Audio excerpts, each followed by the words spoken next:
అందరికీ నమస్కారం అండి. గోదావరి పెద్దమ్మ ఛానల్కి స్వాగతం అండి.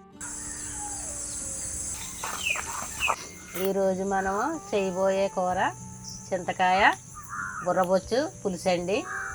ఎలా చేయాలో మన గోదావరి పద్ధతిలో చూద్దాం రండి. తీసుకున్న 2 కేజీల చేపలకే 1/4 కిలో చింతకాయలు తీసుకున్నామండి. ఒక పావు గంట సేపు ఉడికించాలండి.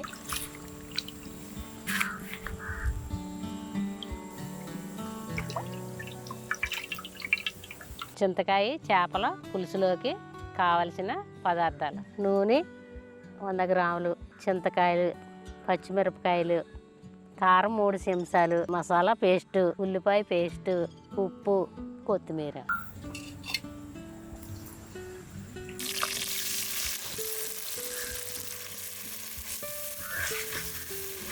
ఉల్లిపాయ పేస్ట్, అల్లం వెల్లుల్లి పేస్ట్, పచ్చిమిరపకాయలు ఇవన్నీ ఉడికిన తర్వాత చేపలు ఇలా వేసుకోవాలి.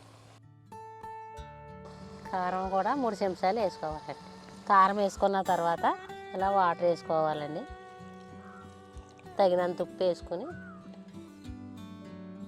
చేపల కూర ఉడికి టైంలో చింతకాయలు ఉడకబెట్టుకున్న చింతకాయలు ఇలా రసం పిసికి పిండుకొని వండించుకోవాలండి. ఇలా కూర ఉడికి టైంలో చింతకాయ రసం వేసుకోవాలి.